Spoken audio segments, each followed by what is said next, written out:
Good morning, everyone, and welcome to Inside Fashion Design. This is our weekly community conversations, and I'm really excited today to have Genevieve Anderson joining us from the Los Angeles area. If you are new here, Inside Fashion Design is an online platform that's for sharing stories and giving a voice to small to medium enterprises, specifically focused on ethical and sustainable methods. So that's why Genevieve is here today. She's going to share with us her mission and her brand story and a lot of other great information that's inspiring and good for anyone interested in learning more about making a social impact with fashion. So today, Genevieve has such a impressive and diverse background. So we'll talk a little bit about that. But I do want to just cover what we will be talking about today. And Genevieve will share with us how she went from a filmmaker to the WUNZ brand and what her mission is and what apparel in action means. Also, like most of us and all of us have faced many challenges as we're going through a design process or a business entrepreneurial process. So she's going to talk about some of the challenges that she had and resources and help that she's found and how she overcame those in running and starting her business. She also does a Make It Work program, and it works with the Los Angeles mission. So we'll love to hear about that. And just any other advice that she can share, and anyone's welcome to ask questions. So with all of that said, let's start at just the beginning with Genevieve, maybe just giving us a high level overview of your background, because you started in film and ended up where you are with the WUNZ Apparel. So that's quite a switch in industries and markets. So if you could start just with that and kind of explaining how you went from one to the other. I wish I had gone from one to the other. I do both, which is, challenging. I've been in the film industry on doing multiple things, working in art department and being production manager to producer for Bill Viola, who's a very well-known video artist, and producing major works for him for Deutsche Guggenheim and Disney Hall and St. Paul Cathedral in London and Qatar International Airport, like really, really big, massive works. So and then making my own films. I work with puppets and animation, so I like to work with my hands. I made my first feature in 2020, a live action feature called DUSTWUN, which is now on Amazon Prime. And I have 3 projects in development now.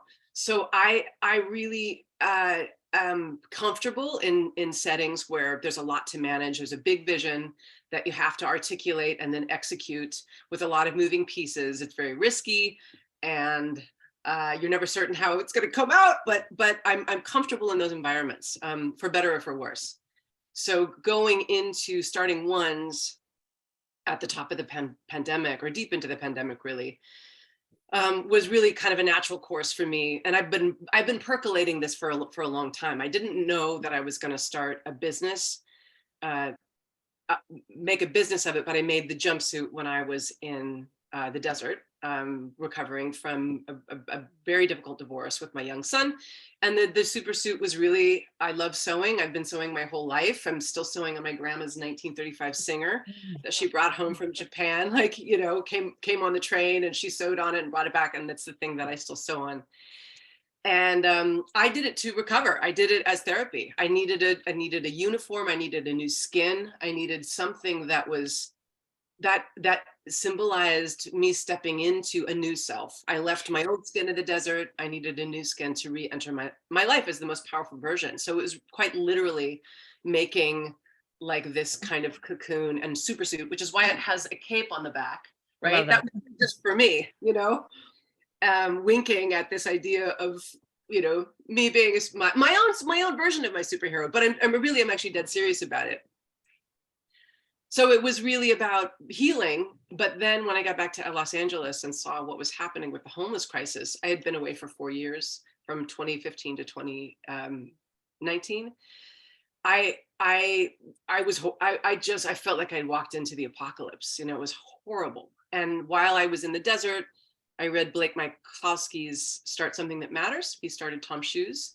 And it really broke down sort of how a social enterprise can come, into realization. And I thought, well, why can't I do something with the jumpsuit? Kind of like what he did with the shoe. Again, woo, big picture, right? It's Big totally dreams, big dreams. big dream. I'm going to solve the homeless crisis with a jumpsuit. Why not? So, I mean, really, You got to try. You got to try, right? and sometimes the craziest ideas are the ones that can be the most impactful. And I feel like crazy times call for crazy solutions. So I felt like it does feel like the end of the world. Like, what can I do? How far can I go to do something outrageous that might actually work to make some kind of impact here? Because clearly we need impact. And I should also mention, I started working with the Los Angeles Mental Health Association when I was 21. So I've been working in some way with these populations for a long time. That's fantastic. Yeah. I have to ask you, what does WUNZ mean? Does that have a meaning, or how did you come up with the name? Is there a story behind that? A little bit, yeah. It was, I wish I had the old versions here, but anyway, originally it was the same logo, which was originally designed by Richie Gervais in Tucson. He was my graphic designer, and I wanted the globe and I wanted it colorful, and but it was one and then NZ. So WUNZ, and it does kind of go on the idea of onesie, right? And the NZ was New Zeitgeist. And I was like, that's kind of clever. And one NZ, and then I vetted that a little bit. It was like, it's too heady and complicated. And then also onesie, anything that was onesie, there's a proprietary thing with Gerber. Gerber's like, sue you if it sounds like onesie, like, even though that's it looks nothing like this. Like, what are you doing? Totally different. Totally different. But I was already working with a copyright attorney, and he's like, don't even, there's a phenome, I can't remember the term, but even if it's phonetically similar, right, you can still get busted.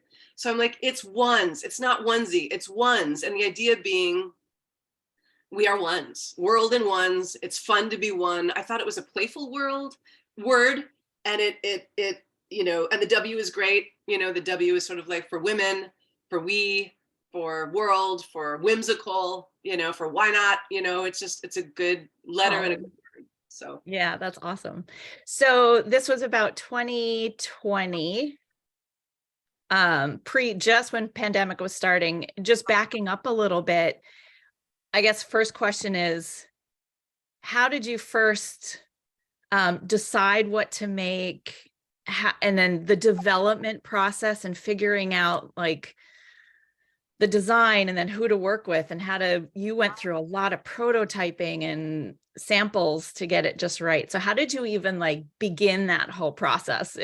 So you're a sewer, so you have some idea of construction and whatnot, but you're not in the apparel space previously. And so you just were starting from scratch. So maybe share a little bit about how that all evolved. Yeah, this is another thing about me that is both, I think it's an asset, and it's also one of my biggest character flaws. I'm like, I can do that. I can totally do that. So I didn't really think about it. I took a mechanic coveralls that I liked, and I'm like, it's going to be that. And I took it to a pattern maker in Tucson. I'm like, just make that. And so she made, I wish I had it. It's somewhere. It's so awful. And she cut the pattern. It was expensive, have a pattern cut. And then I went and just got some denim. And they're like, hey, what kind of thread? I'm like, I don't know. Like, do you want white? I mean, yeah, white thread. It's blue thread. It is the ugliest. It is the Oh, I wish we could see that. We see a before and after. It's just unbelievable. So it was really humbling in terms of me being like, wait a minute, Genevieve, like there's a process here. Like, you have to figure out what you want to make. So I started taking classes at Label Horde in Tempe, Arizona. They're a fashion incubator, and they're terrific. And I took classes on building flats and on different types of fabrics and on sizing and grading and. Oh, wow. And so I learned like okay, like let's approach this as though I know nothing. And then from there, I made 3 prototypes. And then I went and got a bunch of patterns at Joann's, and I cut together different things and made a muslin prototype, and then I made a denim prototype. And then they made me a prototype. And then when I got to LA, when I came back to LA, this is between like 20 17 and 2019. When I got back to LA, and I'm not going to be able to remember the name of the house that I went to, small, but more like upper, higher end. And they did a prototype. And then I went to Form Department in LA. And I was using Maker's Row at the time. Maker's Row, Okay. Yeah. right? I found them, and I was costing what pattern making and cutting and sewing would cost, and it was like over about $120 just to cut and sew, which I was like, oh no, what have I gotten myself into? So Yeah. And then you need to pay that every time you remake it. which I'm like, this, no.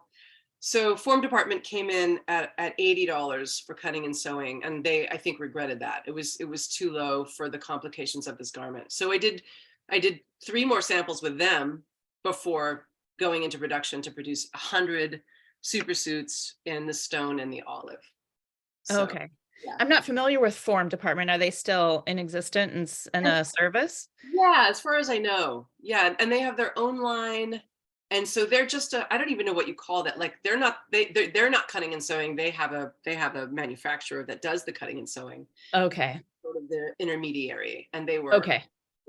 Yeah, Yeah, this is not an easy job. I'm new. The garment's complicated, and they handled it. They handled it as well as they could, for sure. Yeah. Because you have a lot of trims and detailed construction. So how did you go about or did you do it through them, like getting an embroidered patch or finding the right zippers and the pulls and the mesh pocket and all those, Yeah, additional? I found them all. I found all of the webbing and the zipper and the minky and the pockets and the pulls and the buttons, and I found all that just poking around On your own. and going online. I did the fabric through Car Textile. I thought they were great, reasonable, and they're in, I forgot what state they're in, but they were easy to work with. So And you found they worked with you on minimums and all the MOQs. Big learning curve, huge learning curve. And I worked with my production manager, Christina Bareas, who came to me through Richard Stern, who came through the Women's Business Center. They also do a program, like a 2-week kind of fashion incubator, which is really instructive and great and entirely free. Oh, wow. Okay. Yeah. They've been a terrific resource. And so I found her, and she was very professional and really helpful in terms of making sure that when we went into the sample and then before we went into production, that everything was correct. Yeah, because then once you get all that, you still have to do a full size range and all the grading between and check every size. Yeah. Did you work with them on, they would do the grading for you? And yeah, they did the grading, but Christina really oversaw that. She was really meticulous, making sure that the seams were meeting up correctly and the sizing was right, and the way, a lot of stuff I didn't even understand. And there was a little bit of friction, like, she was really, really stringent about things being right. She's like, believe me, I know what I'm doing. So, and that actually is really important, because the thing is when you're saying, like, one of my problems was the buttons were not being sewn on well enough.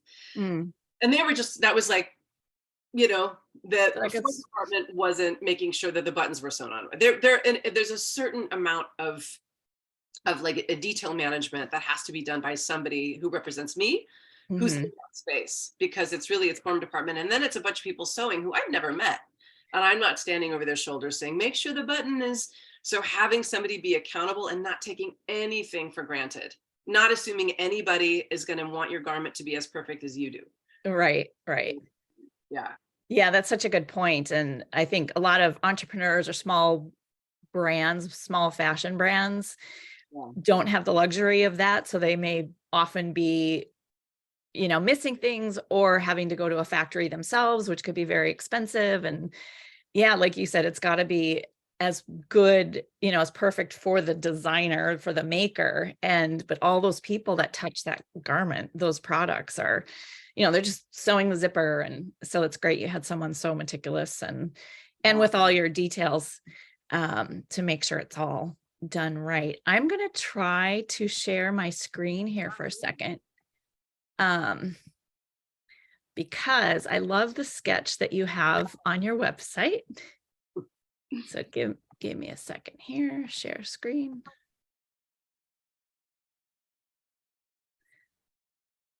Can you guys see this? Yeah. Yeah. Okay. This was fun. Just, and your website is fabulous too. And you share so much information on there. So I encourage anyone that's, watching this and wants to learn more. You've got, you talk about your mission and the Los Angeles mission and your Make It Work program and all of those things.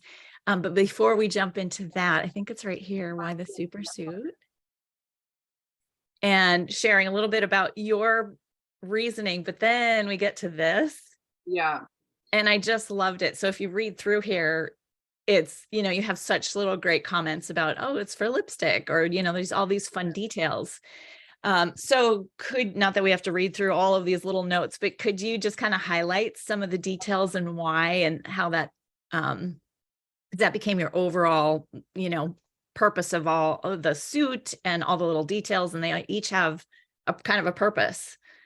They do, yeah. And I, again, having done like 7 versions of this, I realized like, oh, every single decision here was really specific. And I had to give up a lot of things too. There was too knee patches and extra pot, too much. There was too much going on. So everything that's here, I was like, no, it's got to be here. So things like the zipper, everyone was like, oh, the zipper, it's too big, make it more dainty. And I'm like, no. And I looked at a lot of zippers and kind of went back and forth. And I'm like, that zipper's got to feel like when you zip it up, like you're putting on your second skin. It's got to feel substantial, and it's got to be easy also to zip it down, take down the top, when you need to go to the bathroom, like the zipper, the zipper girth had a lot to do with it. The darts, I realized after making that catastrophic first jumpsuit out of the mechanic coverall that this had to actually, it had to feature the women, a female figure in a way that made you feel tough and sexy. So I'm like, oh, it's got to have some darts, it's got to have some give in the back. The legs do need to be tapered because, they just, I don't know, it was all of a piece. Everything felt like the size of the pockets in the back, everything to support ease, to support feeling comfortable, not overdone, but like you mean business, you put this on. I cannot wear the super suit out in public without somebody stopping me and going, what are you wearing? What do you do? Oh my God. Where'd you get it? And men and women in equal measure. So I feel like all of that intention that went into all of these details actually is communicated through the jumpsuit. I don't know what actually some of the women who bought the super suits who wear it have said the same thing. People are like, whoa, you look like you do something important, Yeah, I love it. I can't wait to get my hands on one. I've been wanting to order. And before you even mentioned the zipper, you also had a little video on the super suit on this page, I think, as well. And the zipper, to me, when I saw it, I thought, it feels strong and tough and part of the whole super power suit. Yeah. Instead of being like a light, dainty, more feminine feeling, it has that feeling of power. So I love that you kept the zipper, and that really became kind of a statement within the garment. Yeah, definitely. Who knew a zipper could mean so much? Yeah, that's great. Let's see, I'll stop share here. So yeah, thank you for that. So what do you mean when you're saying apparel in action? Well, because I didn't start this to start an apparel brand. You know what I mean? I love the jumpsuit. The jumpsuit's a tool. So in action is the apparel exists to to perform a function, and the function is to have impact on a social crisis, and that crisis is homelessness. So the same way that the Tom's shoes less so, because people bought the shoe because it was, you know, it wasn't expensive and it was cool and no one had seen it before.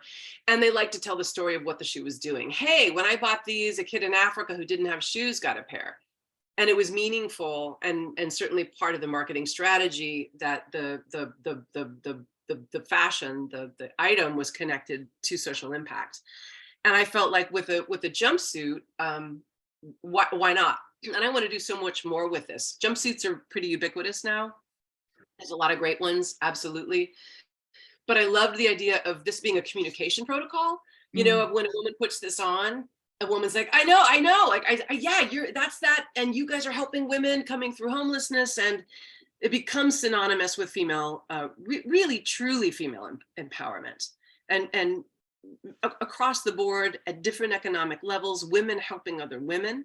So the action, you know, is what the jumpsuit is facilitating and what it's moving forward.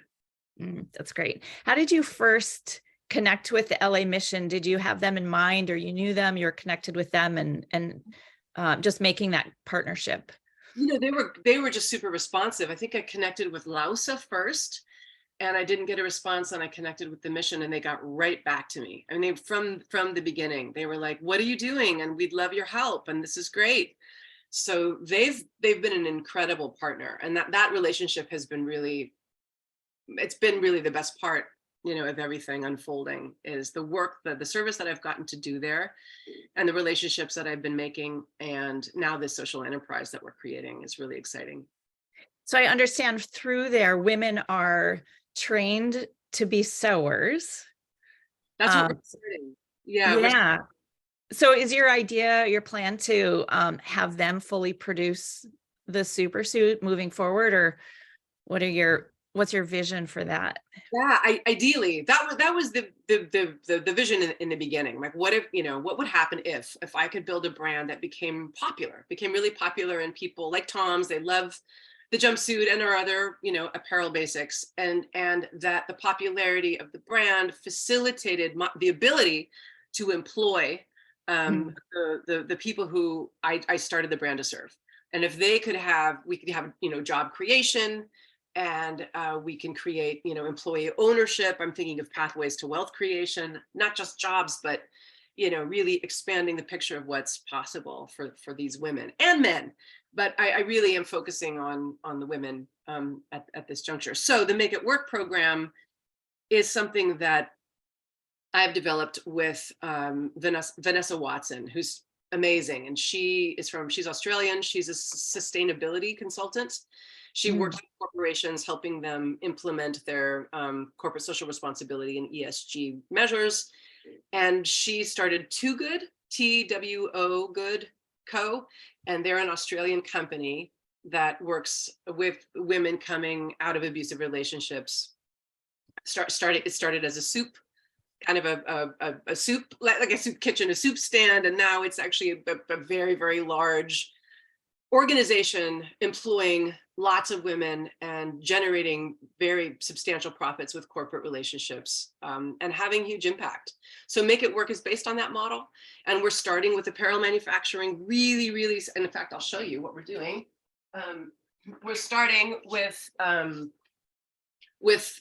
story pillows. So a basic throw pillow that incorporates elements of elements of a woman's story. I made this one. This is based on the triple moon, which is that's really pretty symbol of the phases of a woman's life. And so anyway, we can talk more about that later, but story pillows. And today, actually, I'm taking this to the Conrad Hotel in downtown LA.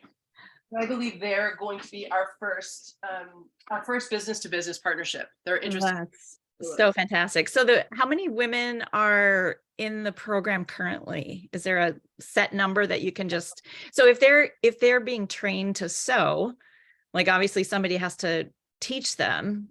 So what's the capacity for how many you can bring in, or how many do you currently have? Well, what we're going to start with, there's about 30 women at any given moment at various stages inside this year-long life recovery program at the Ann Douglas Center. at the LA Mission, and what we'll do with the reason I'm starting with story pillows is it's therapeutic. We're talking about personal narratives, and then free drawing and coming up with ideas, and then cutting out fabric and creating, you know, a narrative image on a square, basically using.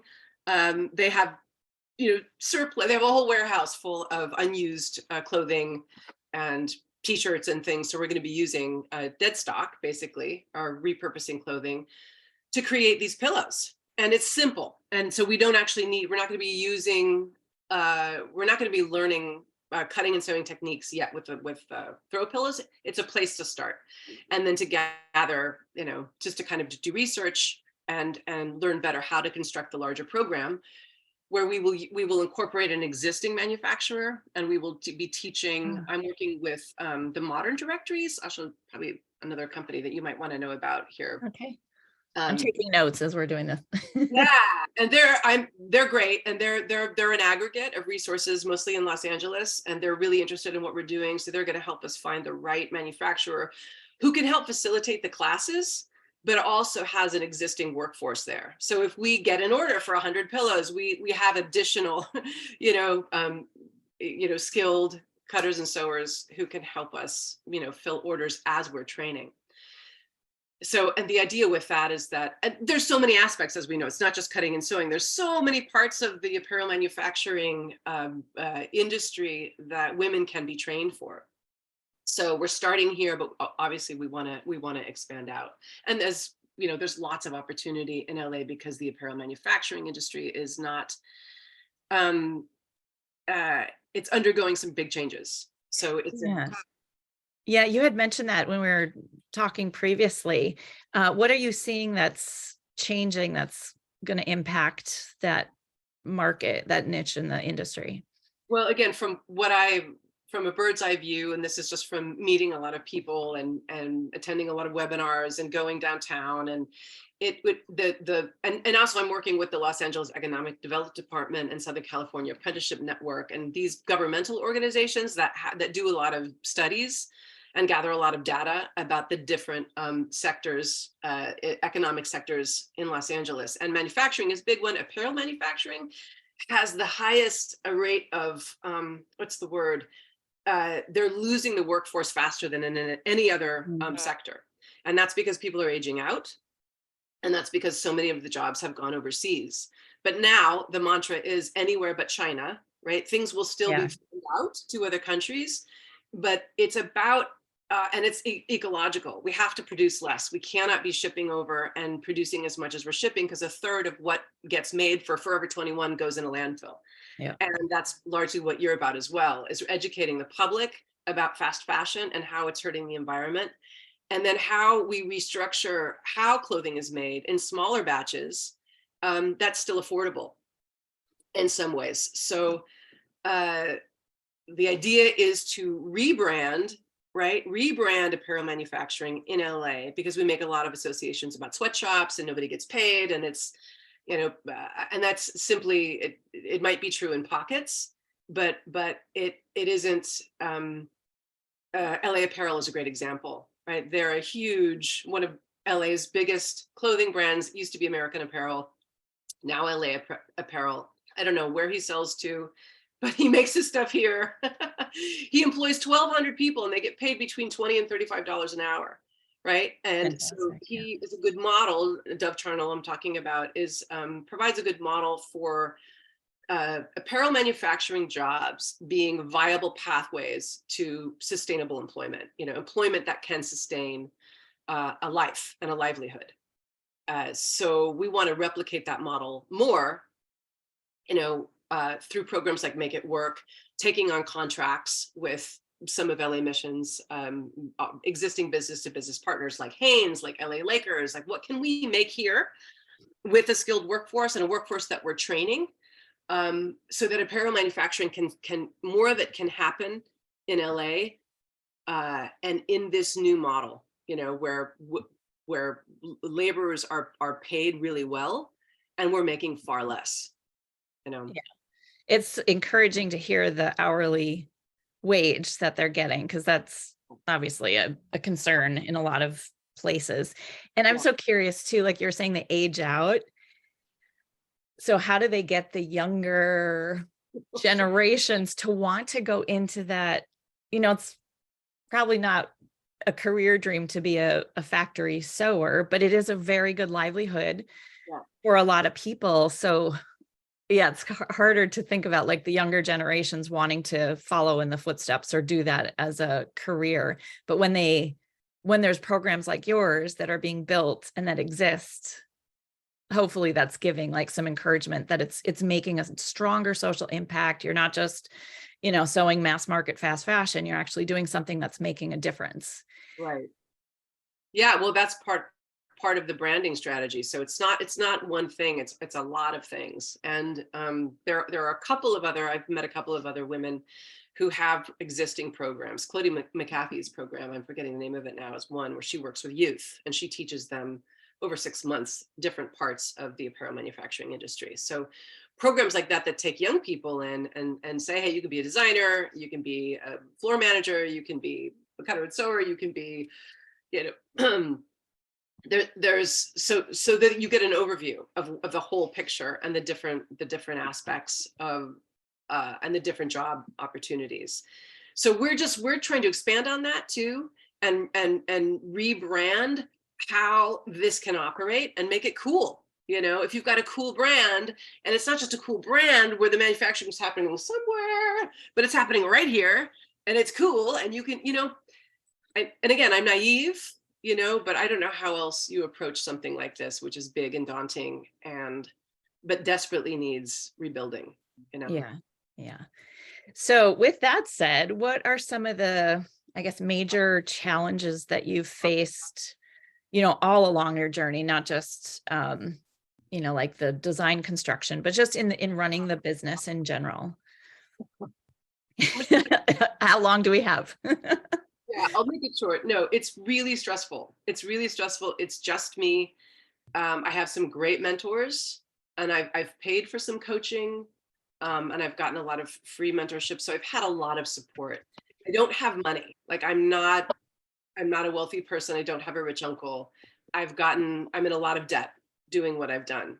Mm-hmm. And I've had a couple of angels come on board who are like, I believe in you. Here's some money, go get them. But I'm scrambling all the time to not sink, and I see where I'm going, but the day to day is really hard. I'm not gonna lie. Like it's sort of like, How am I going to get through this next yeah, step? yep. So that is not there's no I think the way you get around that is you don't go so full head at diving head in like I did, like I'm gonna make 100 jumpsuits before doing market research, before like there are places like, I think I just encountered this woman, what's her name, Christine, Fashion Angel Warrior is her online, Right. Yeah. right. Yeah. Yeah, and so I encountered her at the textile show and Okay. looked at her program. I don't want to do another program. Obviously I don't need to do another program, but there are programs like that where you can learn what you need to learn and get connected to the resources and do it really small, so that you're never diving off and taking a big financial risk before building your audience, before you ever make anything or making things to order. There's ways to do it sanely, and I did not do it that way. Yeah. Did it the hard way. Yeah. Fashion Angel Warrior. I haven't personally taken any of her courses, but I follow her and I get her newsletter, and she does, I know, LA tours to makers. She also does New York. I think isn't she based in New York? Maybe she is. I met her here, but I'm actually not. I think she is in New York. Yeah, I think she's in New York. So she's a great resource to check out. And yeah, those things cost money, obviously. Like that's her business, is she's offering the service of speaking to manufacturers, sourcing materials. I know she even does like social media, how to grow your following, all of those things. And that's an investment up front. But like you're saying, if you don't have those tools and that understanding of the process, you're going to spend way more money, going through it the hard way and learning it. So if someone is in the, trying to work through, creating a new product or something. Those are some really great. She's a great resource. I'll also do a plug for ourselves. We have Creative Capital Design as the design studio I co-founded with my partner, Rebecca, here in Portland. And we focus on athletic and outdoor apparel, but very much in the women's space when possible. We love working with women entrepreneurs and anyone, of course. But finding those resources to just even get, a tech pack. Like you may have an idea, but you're not from the industry, or you're in the industry, but you've never had to make a tech pack with all of the measurements and materials and all of that. So we have some tools and resources for finding those too. So yeah, I would encourage anyone that has an idea to launch something like this you've got to at least have the budget and the insight to know. It's like, you don't know what you don't know, right? Like you don't know it until you realize it. And then you're like, oh crap, but yeah, doing your homework and your research and really considering all of those things that you're going to have to go through. And like you did 7 iterations before you got to one that you were happy with to go to production. So every single one of those is time, it's money, it's resources. So starting any apparel product it's a lot of work, and there's a lot of challenges, and things come up that you had no idea. And, things happen in the cutting room, which, could ruin a whole batch or something that you just don't realize. So it is not not the easiest business to start. No, not at all. Not at all. It's big on a lot of levels. And because also the marketing landscape and the consumer landscape, and like how we market to our consumers, how do we cultivate our raving fan culture, all of that stuff has really changed with social media and how things are being advertised. And there's so many things to consider now when you want to start that, and questions that you have to answer outside of, I just want to make a fashion brand. You have to really know why. You have to really know who it's for. You have to really consider, why you're doing it and what you hope to accomplish, and have to be as specific as possible. There's a lot of ideas out there and a lot of competition and a lot of noise. So it's important to keep your vision and your why super, super clear all the time. I think that's such a good point. And Daniela, I'll give her credit on this one. She asked me a couple of months ago, we were just chatting, and we were on the phone, and I'm running around doing all of these different things with Inside Fashion Design and my design work. And she says to me, Britta, what is your North Star? And I had to stop and think, oh, okay, I know what it is, but I hadn't really visualized it or maybe solidified it enough, like to really pinpoint.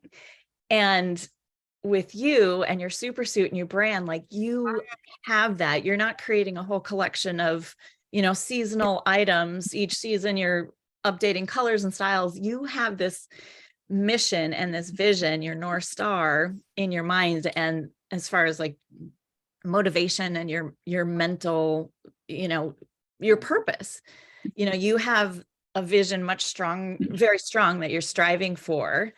So it guides that. Sorry. Hey, Daniela, could you put your mute on, or unless you were going to say something? She's driving in action. Yeah. So I think if you're considering doing a brand or a product, like you really have that purpose, because like you said, there's so much noise in today's world that you can't really just create a whole new collection and market it on social media and think that everyone's going to buy it, because it's probably not going to happen. So here, I'll change our view that way. Hopefully that helps. So I guess my point is, I just love that you have such a strong purpose. And if we get a client that's coming to us saying, because we'll get these inquiries like, oh, I want to make a swimsuit bikini line. Okay. Why?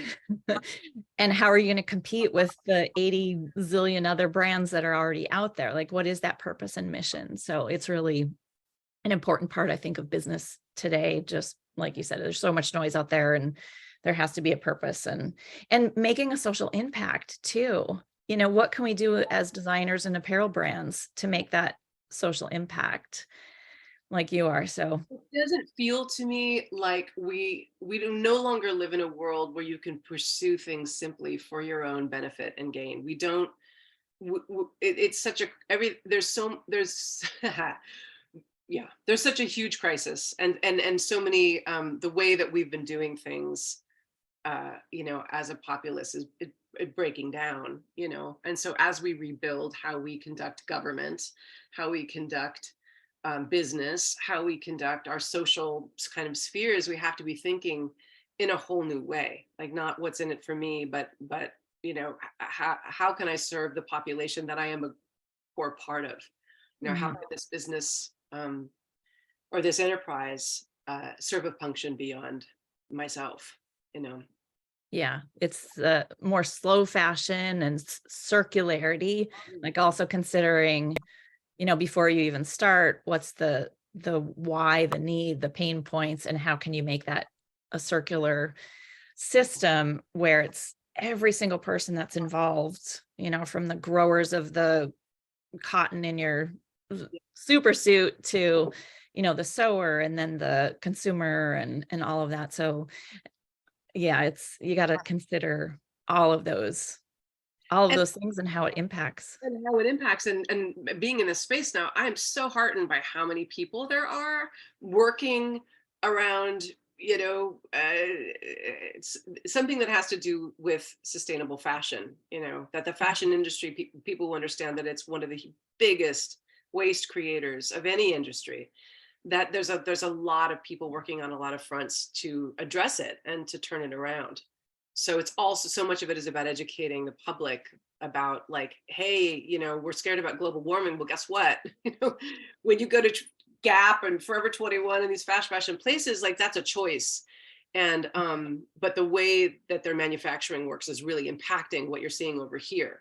So if we start to make new choices, and we start to, again, make it interesting and fun to kind of be educated about this and to kind of turn the ship around, then I think we'll have better impact. It can never be like a punitive, like, you're bad for, no. It's just about making new choices, which is Right. Danielle is doing beautifully. I mean, her clothes are beautiful, and her approach, the clothes having their own aura. And so it's thinking about sentience. It's thinking about what you're putting on your body and what it means. Yeah. Yeah, that's such a good point. And with Daniela, she always brings up how you feel when you're wearing something, like how it affects your energy. Yeah. And so I imagine I have some of Daniela's pieces and I put them on and I feel so good. It's so comfortable and it feels so nurturing, but it also feels physically and mentally good to be wearing. Like, you put it on and you just notice the difference. And so I imagine when I get my hands on a super suit, you put that on and you just feel that sense of power, empowerment. So it's a great message that goes along with a piece of clothing that normally is just, you throw on your t-shirt. Speaking of t-shirts, I'm wearing your t-shirt. Love that you're wearing the Love this too. love it. Yeah, I love that.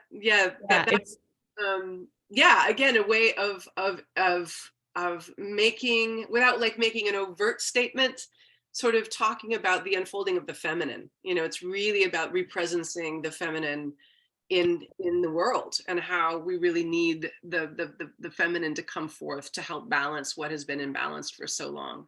So when we're talking about presence, and that clothing, right, can be an instrument of becoming more present, I think it's absolutely true, because it's not just becoming present to your clothing, becoming more present to your environment, realizing our interconnectedness. So I do believe that clothing is a tool of making these really, really necessary shifts in consciousness to have a more balanced world. For sure.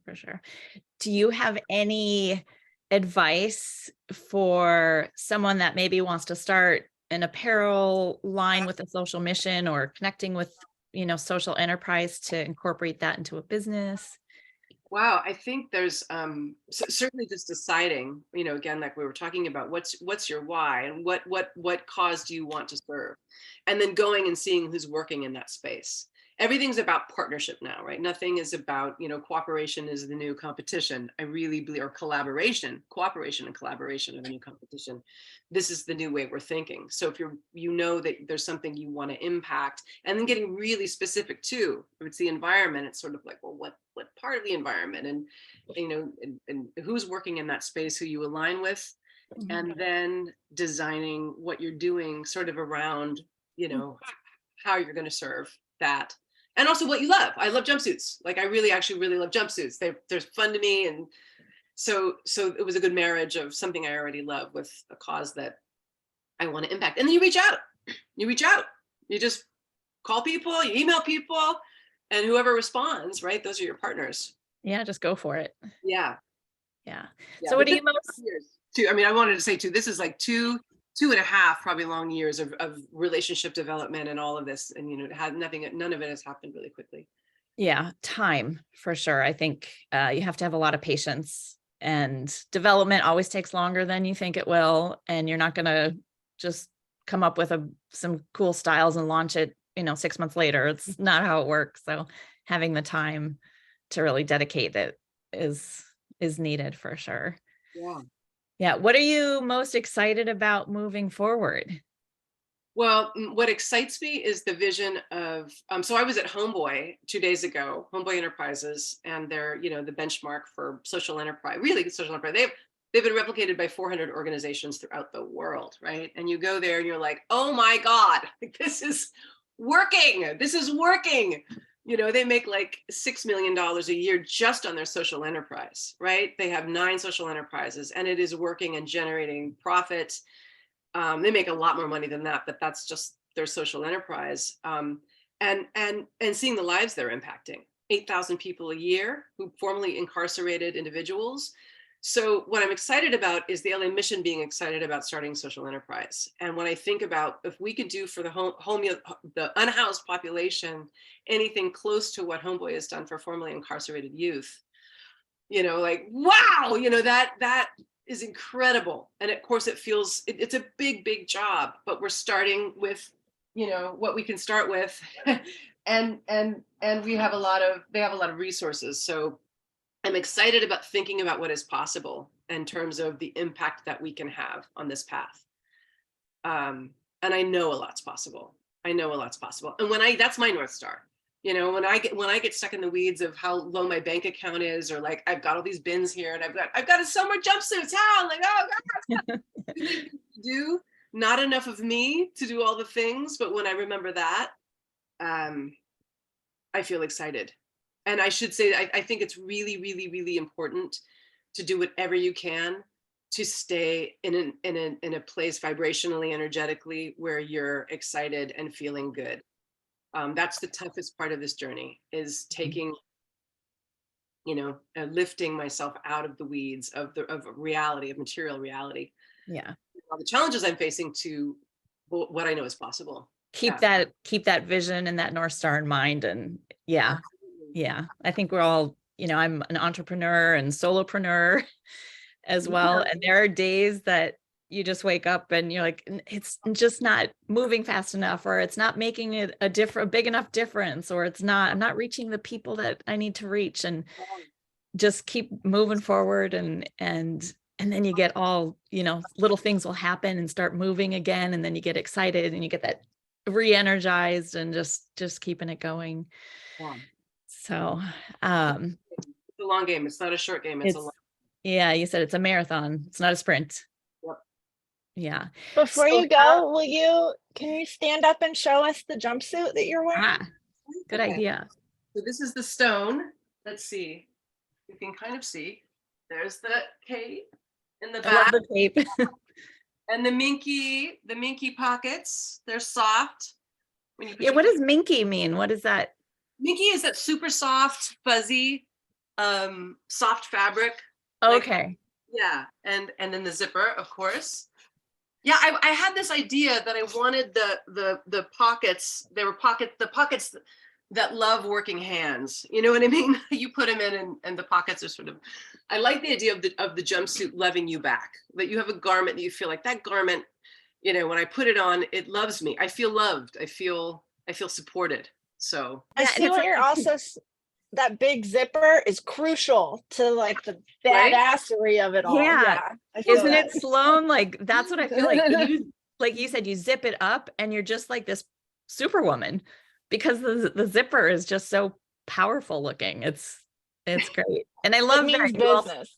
you also pointed out, so Sloan makes dresses and she was making them, when she started with, they all had to have pockets because the idea of a woman not having a purse, not Yeah. having to carry a purse, like it feels weird to me now. I just carry my phone, I've got my cards here. All I need is my phone and my keys. So why do I need a purse? That's what this is for. Credit card, cash. Yep. I have to have Lippy all the time. Keys go on here, right? Yep. And the side pocket on the side is for the cell phone. I love it. Yeah. Yeah. And that makes a great travel piece too, because you just got all your stuff on you. You don't have to be like carrying all these other bags of pockets and all that. So it's wonderful. If folks want to reach you, there is the Shop WUNZ website, but if any other ways people could reach out to you if they're curious to contact you directly, or yeah, well, the website is great. Social media, we're WUNZ World and the WUNZ World on Facebook and Instagram. And yeah, I know that there's a contact form on the website, so that's probably the easiest way. Okay, and you are on the platform, the IFD Connect platform. So if there's members in there, they can also just direct message you that way. Yeah, absolutely. Yeah, and I would love to share the replay of this too. If one is available, I can also just post that. Yeah, I will pass it to you for sure. We'll have the recording. And anyone have any questions, or Genevieve, any last minute parting words? Just thank you for having me here. And I appreciate this gathering, and I appreciate this also. The ones, I think of it as the globe as a fire that we're gathering around, the sewing circle that women and men are coming together to create something new altogether for the world. So through the work that we do, through our artistry, through our sharing, through through presencing one another, we're ushering in something much bigger than just fashion. So, I love it. I love it. It'd be interesting. Maybe we'll follow up with you in 6 months or so, and see how the sewers are doing and the training program is doing, and your pillows are great. Is it possible to get, are they on the website, or if someone wants to purchase? There's only one so far. I was like, to make this because I see it in my brain. I have to make it so I can show people and go, it's going to be something like this, and they're all going to be different. They're going to be really cool and interesting. And so I will, they'll either be on my website or we're going to create a new, like a shopping page for the LA mission. Yeah. So we'll see. All of that is yet to be determined. So, okay. And I just want to iterate too, one last thing, that I'm scared all the time. Like, I'm just doing this and it's easy. I am terrified. I'm terrified every day I'm terrified of everything. So there's no, like, if it feels scary, then that's a good sign. It is scary. Yeah. Yeah. If you're not scared, you're probably not taking that risk. Right. The big enough risk. Well, I'll ask one more question before we go, is how are you managing, like, you're still doing filmmaking and you're still in that industry and doing all this other stuff. You're not only, you have your super suit, but then working with the mission and all of those things. How are you managing and balancing all of that? I don't know. I am. I mean, I get a lot of flack for not spending more time on my film projects, because that's really my love. Like that, I love doing this. This is my calling. This is my calling. Film is my love. So it's very challenging. It's extremely challenging. It's never not challenging. So I think it's just I work all the time.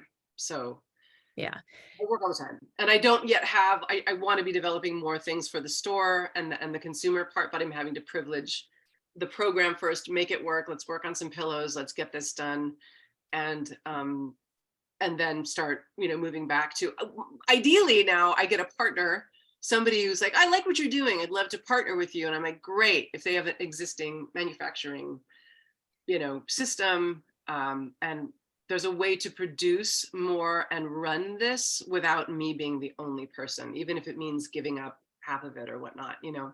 Yeah. Well, you're building the foundation and you've got it going, like you've already been through production. So you've proven that you've got, all the parts and pieces working together. And then hopefully, yeah, one day that can just be run and it's set up because your foundation was built so strongly that you already have that process in place. And yeah, I admire you so much for juggling so many things and making it all work. And I think if you're passionate about it and you have that mission and you love it, working all the time and working towards all those things is almost not, it's work, yes, but it's almost not work because you're doing what you love. So I think that's really admirable and you have endurance.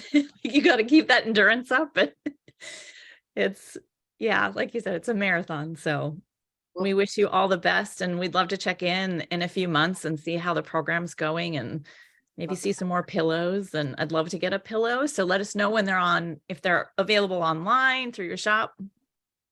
Awesome. I will. Thank you so much for taking the time to have me on. I appreciate this opportunity so much. So thank you. Anyone else have any last questions before we go?